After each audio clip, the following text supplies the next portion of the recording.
बरोबर 1 वर्षानंतर जुलैमध्येच वाई तालुक्यातल्या मेनवली इथं आलं चहासाठी. इथं बाजूला थांबलोय. मागच्या वर्षीच्या 5 जणांमध्ये 2घांची ॲडिशन झाली.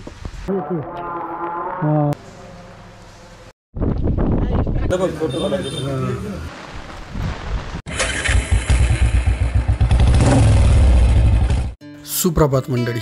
आत्ता मी वाईमध्ये माझ्या मित्राच्या 5व्या माळ्यावरील फ्लॅटच्या बाल्कनीमध्ये आहे. सकाळचे 8 वाजलेत आणि समोरचा हा नजारा. आहा, पावसाळ्याचे दिवस आणि आम्ही निघणार आहोत वाईपासून फक्त 3.5 किलोमीटरवर असलेल्या मेनवलीला. आम्ही सर्वजण मिळून 7 वर्गमित्र आहोत आणि आज आपण वाई आणि त्याचा परिसर पावसाळ्यात अनुभवणार आहोत. चला, मेनवलीमध्ये आलो ना आपण आता वाईमधून.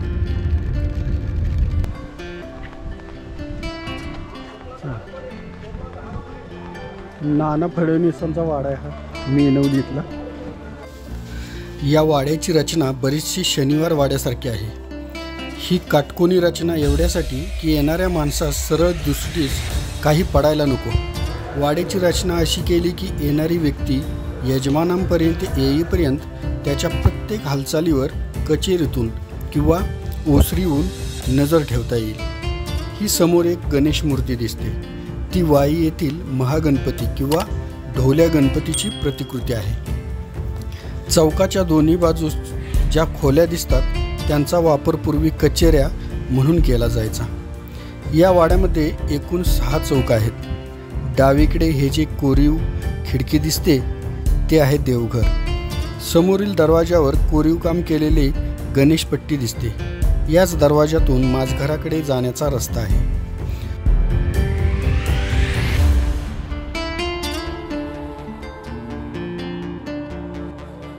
उजव्या बाजूला दारातून आत गेल्यावर भिंतीमध्ये एक जिना दिसतो. या जिन्यावरून वर गेल्यावर नानांचा दिवाणखाना दृष्टीस पडतो. इथे भरपूर उजेड आणि हवेशीर वातावरण आहे. इथे आपल्याला नक्षीदार खांब आणि त्यात कमानी पाहायला मिळतात. हे संपूर्ण काम लाकडामध्ये आहे. 250 वर्षे उलटूनही या दिवाणखान्याचं काम किती मजबूत आहे पहा.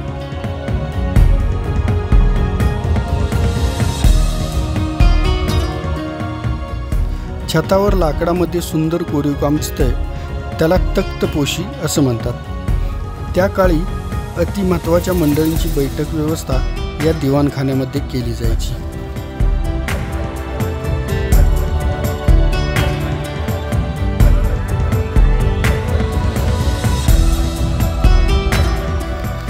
या इथे जेवणाच्या पंक्तीची साधारण 100 लोक जेवतील अशी व्यवस्था दिसून येते. राजकारणामुळे किंवा आश्रित गरीब या अनेक मंडळींची या ठिकाणी ये जा व पाहुणचार चालायचा. चौकाच्या वरच्या 4ही बाजूला लाकडी तुंबे दिसतात. त्यामुळे कितीही पाऊस झाला तरी या तुंब्यामुळे पाण्याची धार एकत्र येऊन या चौकात पडते. 4ही बाजूनं आलेलं पाणी वाड्याबाहेर जाण्यासाठी उत्तम अशी ड्रेनेज व्यवस्था केलेली दिसते. त्यामुळे आजही या वाड्यात पाणी साठून राहत नाही. दप्तर याचा अर्थ रेकॉर्ड. मेनवली दप्तर म्हणजे पेशवाई इतिहासातील महत्त्वाचे दस्तऐवज. फडणवीस म्हणजेच हिशोब ठेवणारे आणि त्यांचं हे दप्तर.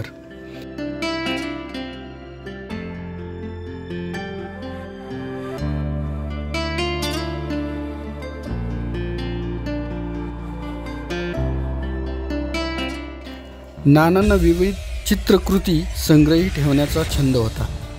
मराठा लघुचित्रशैलीचे ते पुरस्कर्ते आणि आश्रयदाते होते.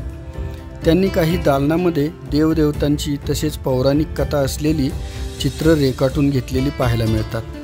इतक्या वर्षानंतरही ही भित्तिचित्र आजही टिकून आहेत.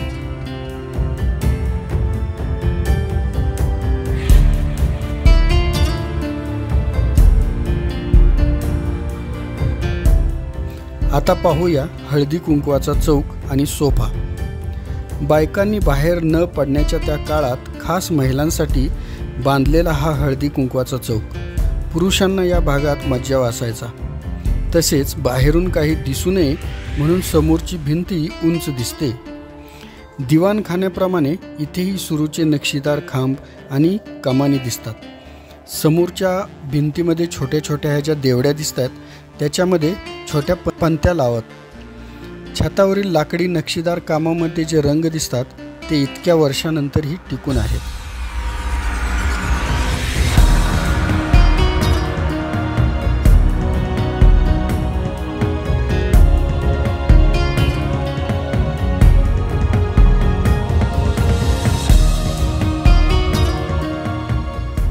आता बुरुजावर जाऊन बाहेरून हा वाडा कसा दिसतो ते पाहू चला. बुरुजावरून वाड्याच्या बाहेरच्या बाजूला एक मोठा डेरेदार वृक्ष दिसतो. त्याला गोरक्ष वृक्ष असं म्हणतात. हे झाड मूळ आफ्रिकेतलं.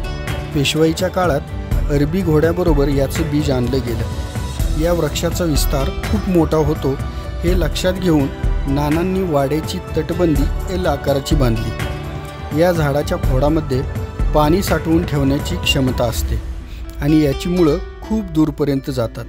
असं म्हणतात या झाडाची मुळं आजही कृष्णामाईपर्यंत पसरलेली दिसतात. याचं वय या वाड्याच्या एवढंच म्हणजे 250 वर्षाहून जास्त आहे. बॉलिवूडमधल्या बऱ्याच पिक्चरचं इथं शूटिंग झालेलं आहे.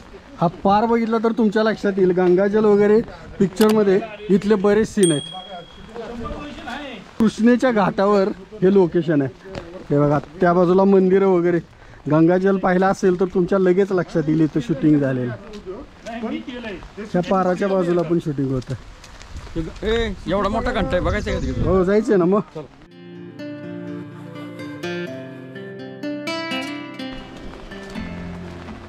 त्या तटबंदीच्या पाठीमागं नाना फडणवीसांचा वाडा आहे. तिकडून यायला इथून एक मधनं रस्ता पण आहे बघ. हां हे बघा समोरून खाली उतरायला घाटावर उतरण्यासाठी रस्ता आहे.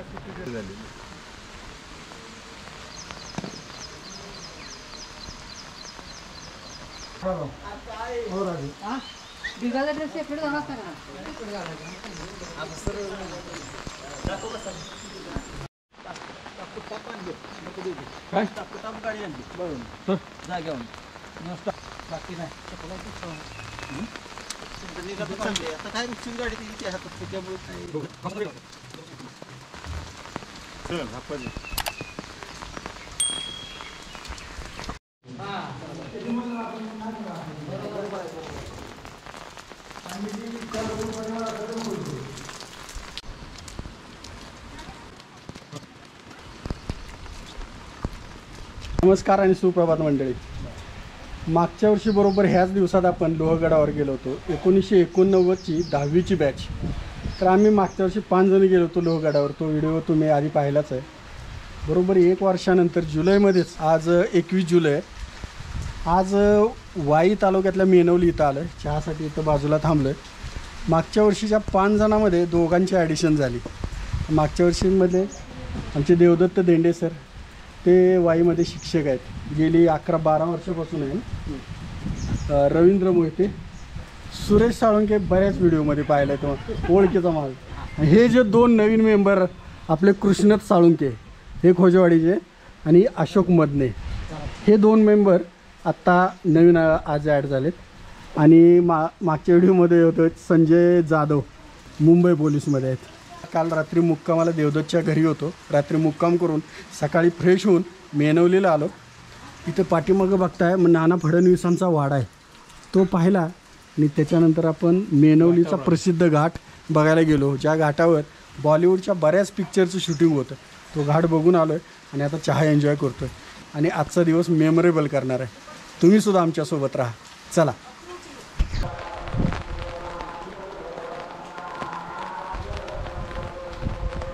हे धोम गावातल्या सिद्धेश्वर मंदिराकडे आलो आपण. अतिशय पुरातन असं मंदिर आहे.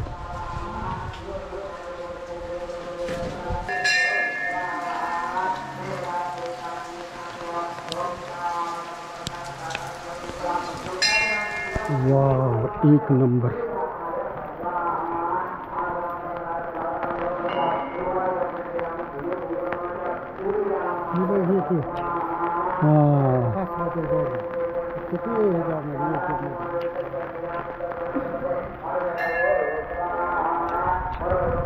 इथं पाणी आत साठल्यानंतर ते कासव तरंगल्यासारखं दिसतं ना. वाह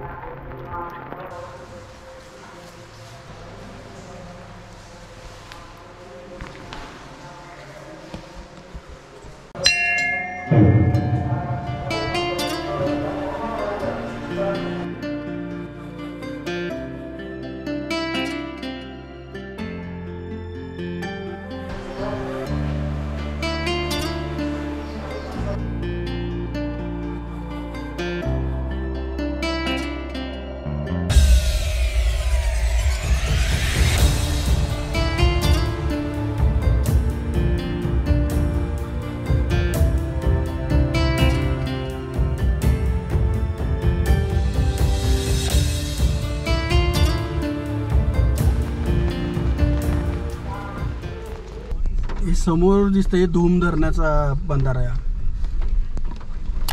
वा वा हिरवं हिरवं लयच भारी वाटते मग. इतकं चढायला आहे की जागा नाही पूर्ण पण असेल ना म्हणून तू पुढे गेलाय ना. इथं इझी आहे उलट ही बघ ना समोर. तिकडं पायथ्याला चाललंय ते सर कुठनं जाऊन येऊन इथं वरती चढूया. ते नरसिंह सिद्धेश्वर मंदिरापासून अगदी जवळच हे धोम धरण आहे. आता धोम धरण बघायला आपण आलोय. हे बघा सगळी मंडळी आता बरेच जण आता रेनकोटमध्ये आलेत पावसाचं वातावरण बघून. एक दोन जण छत्रीवर आहेत. चला आता आपण ह्या पायी मार्गाने वर जाणार आहे. खांडव्यावरून तिकडून पाणी वाहतं. बर ते दृश्य खूप सुंदर असतं. अच्छा भरल्यानंतर पण ते हां सांडव्यावरून पाणी आत्ता येत नाही आहे कारण धरण अजून भरलेलं नाही आहे. तर आपल्या देवदत्त देंडेंचं म्हणणं आहे की अजून पाऊसच तसा झाला नाही धरण भरण्यासारखं. त्याच्यामुळं नाहीतर ह्या सांडव्यावरून पाणी वाहताना अतिशय सुंदर दृश्य आपल्याला बघायला मिळतं. वा वातावरण आज असलं जबरदस्त झालेलं आहे. हिरवगार. तिथे आपण गाड्या उभ्या करू. गाड्या चालत चालत हे पहा एकदम निसरडा रस्ता आहे आणि वर येऊन बाकीच्यांची गंमत बघायला मजा वाटते.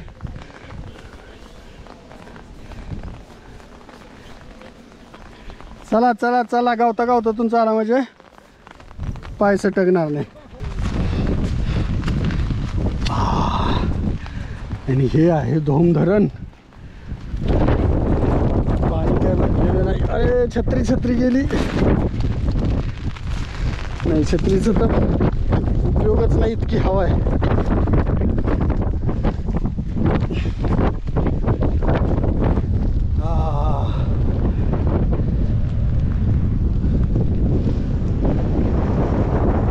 काहीच पाणी नाही. काहीच अजून पाणी नाही. पाण्याचा कलर सुद्धा निळाशार दिसतोय. म्हणजे पावसाचं पाणी अजून आलेलंच नाही.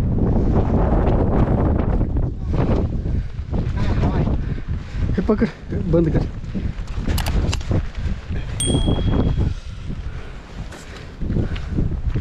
चला चला चला जमतोय का.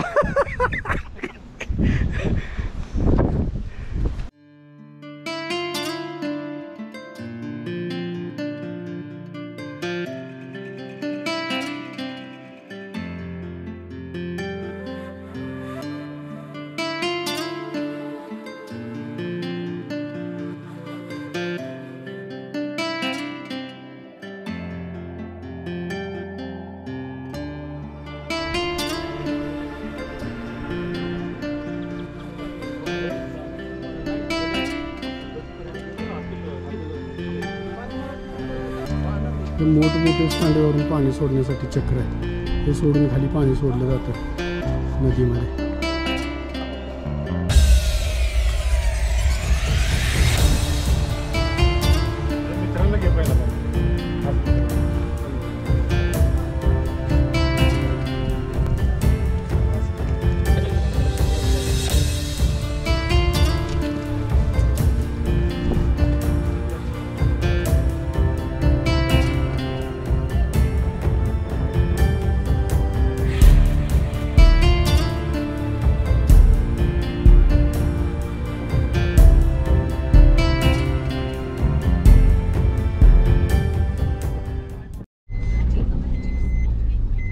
धोम धरणाच्या समोरच एक अतिशय सुंदर ब्रिज बांधलेला आहे. नवीनच झालेला आहे बहुतेक.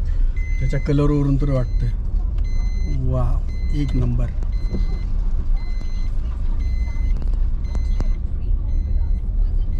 क्लासिकच त्याची बांधणी मस्त. दोन्ही बाजूला अशा दोन कमानी. हे माझ्या पाठीमागं पाहताय ते धोम धरण आहे. ज्या नदीवर धोम धरण बांधलंय ती नदी आणि त्याच्यावर एक पूल अतिशय नवीन म्हणजे जस्ट आत्ता बांधलाय का रे देवदत्त. अगदी नवीन वाटतोय. वाहतूक सुद्धा नाही वाटत त्याच्यावर. बघ ना पूर्ण पावसाळा वाटतच नाही. डोंगरावर मस्त ढग उतरले थोडे थोडे. हे बघा या तर अर्धा डोंगर धुक्याने सॉरी ढगाने व्यापलाय. आणि ही कृष्णा नदी आहे. पावसाळ्यातली नदी वाटतच नाही. मी उन्हाळ्यात आल्यासारखं वाटतं. फक्त बाजूनी पावसाळा चालू आहे, बारीक बारीक पाऊस आहे.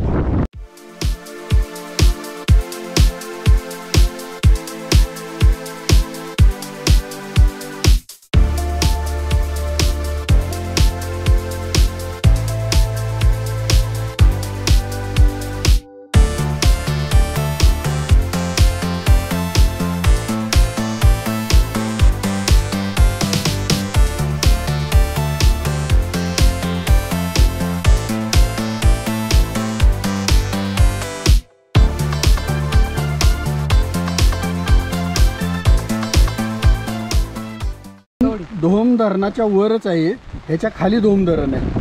हे बलकवडी धरण आहे. इथं आत्ताशे बघा चहाच्या कलरचं पाणी म्हणजे पावसाचं पाणी जमा झाल्यासारखं दिसायला लागलं.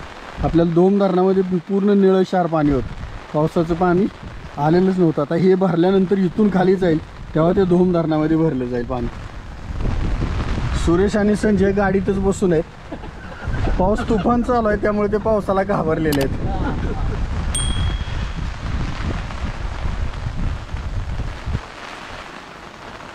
अक्षरशः पुढचे डोंगर अजिबात दिसत नाहीत, इतका पाऊस चालू आहे.